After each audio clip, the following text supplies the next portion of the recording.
Hello friends, आज के video में हम लोग समझेंगे फिशर की इक्वेशन ऑफ एक्सचेंज को, जिसको क्वांटिटी थ्योरी ऑफ मनी में सबसे ज़्यादा इंपॉर्टेंट प्लेस मिली है। तो चलिए आज की वीडियो स्टार्ट करते हैं। मैं आपसे वादा करता हूं कि अगर आपने आज का वीडियो पूरा देख लिया तो आपको ये इक्वेशन याद हो जाएगी और आप एग्जाम में अच्छे से लिख भी पाएंगे। तो चलिए आज का वीडियो स्टार्ट करते हैं। फिशर्स इक्वेशन ऑफ एक्सचेंज, जिसको हम लोग quantity theory of money by Fisher भी बोलते हैं। तो इरविंग फिशर, जिसने अपनी इलस्ट्रियस बुक पब्लिश की थी 1911 में, उसने अपनी बुक में लिखी क्वांटिटी थ्योरी ऑफ मनी, जिसमें वो एक्सप्रेस करते हैं relationship between the quantity of money and it's value. कहने का मतलब क्वांटिटी ऑफ मनी और उसकी वैल्यू को डिराइव करती हुई उसने एक इक्वेशन बनाई थी, जिसको आज हम लोग जानते हैं फिशर्स इक्वेशन ऑफ एक्सचेंज। तो वो लिखा हुआ है, in his illustrious book, first published in 1911, Irving Fisher represented a more refined version of quantity theory of money in the terms of equation, which expressed the relationship between the quantity of money and its value. This equation is known as equation of exchange, जिसको हम लोग क्या बोलते हैं? equation of exchange. अब equation समझते हैं। तो equation है mv is equals to pt और P is equals to M V upon T. कुछ नहीं किया, P को अकेला कर दिया तो T यहाँ पे डिवाइड में चला गया। अब एम वी पी टी का मतलब क्या होता है वो समझ लेते हैं। तो फिशर भाई साहब ने बोला M रिप्रेजेंट करता है total quantity of money. M क्या बताता है? Total quantity of money. V बताता है velocity of circulation of money, कि किस वेलोसिटी से मनी सर्कुलेट हो रहा है। P बताता है general price level, price level क्या है। और T बताता है टोटल वॉल्यूम ऑफ ट्रांजैक्शन। कहने का मतलब प्राइस क्या होगा? M V upon T. मतलब जैसे ही एम और वी बढ़ेंगे तो प्राइजेस भी बढ़ेंगे, लेकिन जैसे ही नंबर ऑफ ट्रांजैक्शंस बढ़ जाएंगे तो प्राइस कम हो जाएगा। एकदम इजी भाषा में पी का, दैट इज प्राइस का, एम वी के साथ डायरेक्ट रिलेशनशिप होता है।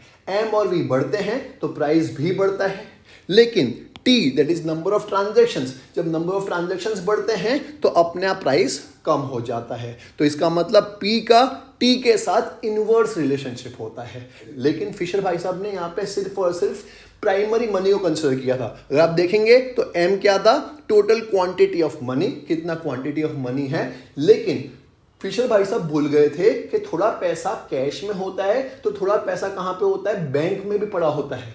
तो उसने अपने इक्वेशन को बाद में रीडिफाइन किया और बैंक मनी को भी इंक्लूड किया और velocity of circulation of bank money को भी इंक्लूड किया। तो वो लिखा हुआ है, however in this equation only primary money और currency is considered, but in view of the fact that in modern economy bank money और credit money also plays an important part, Fisher extended the equation of exchange to include bank money as well. तो जैसे कि मैंने आपको बताया कि उसे एहसास हुआ सिर्फ और सिर्फ फिजिकल कैश इंपॉर्टेंट नहीं है, जो पैसा बैंक में पड़ा हुआ है और क्रेडिट मनी है वो भी इंक्लूड करना जरूरी है। तो उसने अपनी इक्वेशन को रिडिफाइन कर दिया और अपनी इक्वेशन में बैंक मनी और उसके सर्कुलेशन को भी इंक्लूड किया। तो उसकी नई इक्वेशन बन गई M V plus M dash V dash is equals to P T, जहां पे एम डैश क्या होता है? वॉल्यूम ऑफ बैंक मनी, और वी डैश क्या होता है? Velocity of circulation of bank money. मतलब उसने अपनी इक्वेशन को रीडिफाइन करने के बाद बैंक मनी और उसके सर्कुलेशन की वेलोसिटी को भी इंक्लूड कर दिया। और इसी को हम लोग दूसरे ढंग से लिखे तो नई इक्वेशन बन गई P is equals to, that is price level equals to M V plus M dash V dash upon T, जहां पे एम वी और M dash V dash P के डायरेक्ट रिलेशनशिप में होते हैं और टी जो होता है वो इनवर्स रिलेशनशिप में होता है। तो एक बार फुल फॉर्म पढ़ लेते हैं। एम क्या बताता है? Total quantity of currency money. V बताता है velocity of circulation of currency money. M dash बताता है volume of bank money. V dash बताता है velocity of circulation of bank money और टी बताता है वॉल्यूम ऑफ ट्रांजैक्शंस। इजी। अब पूरी थियरी कंप्लीट हो चुकी है। इस पूरी थियरी का निष्कर्ष या कंक्लूजन क्या है? तो इस थियरी को हम लोग 2 पॉइंट्स में कंक्लूड कर सकते हैं। पहला, P the price level changes because the quantity of money changes and not otherwise. कहने का मतलब P जो है वो इसकी वजह से चेंज होता है, P की वजह से ये लोग चेंज नहीं होते। मतलब P जो है वो पैसिव फैक्टर है। P चेंज होता है क्योंकि M V M dash V dash change होता है। ऐसा नहीं है कि P की वजह से M dash V dash change होता है। दूसरा, price level changes directly in the same proportion as the quantity of money. मतलब प्राइस और क्वांटिटी ऑफ मनी का सीधा रिश्ता है। P और M का सीधा रिश्ता है। M और M डैश अगर बढ़ेंगे तो P भी बढ़ेगा, M और M डैश अगर कम होंगे तो P भी कम हो जाएगा। मतलब टोटल क्वांटिटी ऑफ मनी बढ़ेगी तो प्राइस भी बढ़ जाएगा, टोटल क्वांटिटी ऑफ मनी घटेगी तो प्राइस भी कम हो जाएगा। इजी।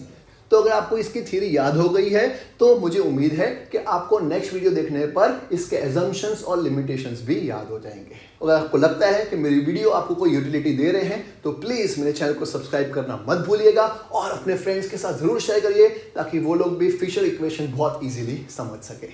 मिलते हैं नेक्स्ट वीडियो में इसके एजम्पशंस और लिमिटेशंस के साथ। बाय।